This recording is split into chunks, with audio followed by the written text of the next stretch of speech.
historically, the fund of CDF has been one of the most successful funds this country has ever had. In fact, it has been a game changer. Madam Speaker, there are places when CDF started, there were absolutely no schools.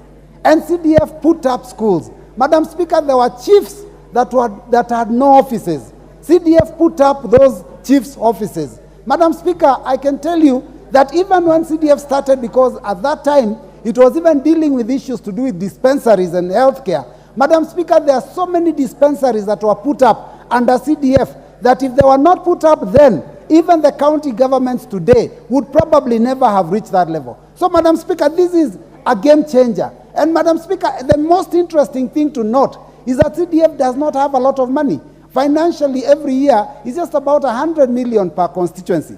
But if you look at what CDF has done in all our constituencies within the counties, you will be shocked. You can hardly compare what has been done by CDF, compared between CDF and the counties.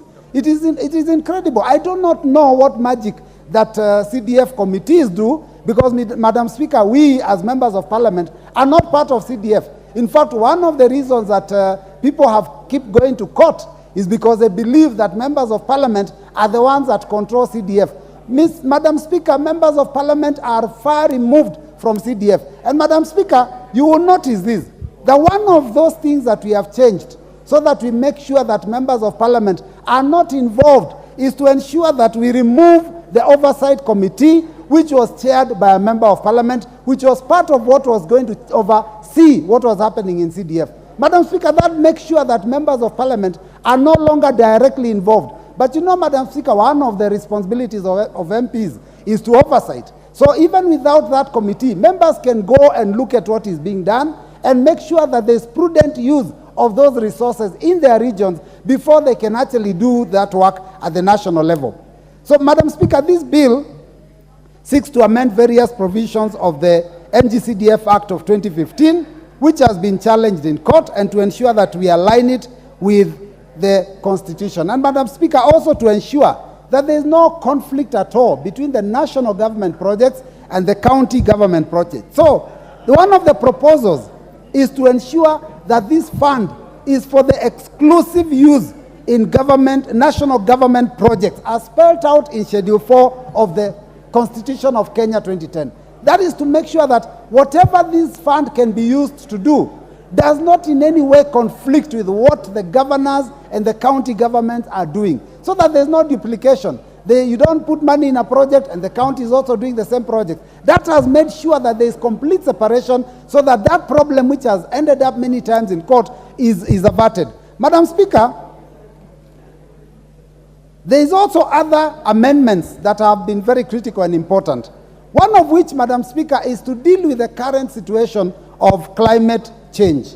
Madam Speaker, we were allocating money for environment. And you know that when you call it environment, it's just basically very limited. So, Madam Speaker, we are now looking at it from this perspective, that the world is changing, the climate is changing. What we called short rains long time ago, and the predictability of the short rains, the long rains, is no longer what it was. Those days we knew that when schools are closing at a certain time, there will be rains. Nowadays, you cannot even prepare. Madam Speaker, we were assuming there would be an El Nino. In fact, the Met Department have been having a problem. They say there will be El Nino, tomorrow they withdraw and say, no, it looks like there is a change. So, Madam Speaker, there is a real issue that we need to deal with, which is the issue of climate change. And so this fund will be able to help the national government in dealing with that matter. Madam Speaker, as currently constituted, the NGCDF Act of 2015 does not allow any use of that fund cannot be used for any recurrent expenditure.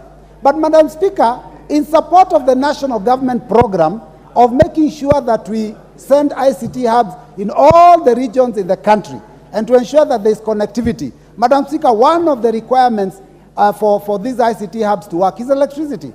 And, Madam Speaker, you cannot give a project of that nature and leave it hanging, because it has been done in the past. We tried the ICT hubs, and those of us who constructed them and equipped them, they failed simply because there was no way that the recurrent cost of running them could have been met. because there was no money being generated. So now the fund is allowing the use of at least part of that administrative money to be able to deal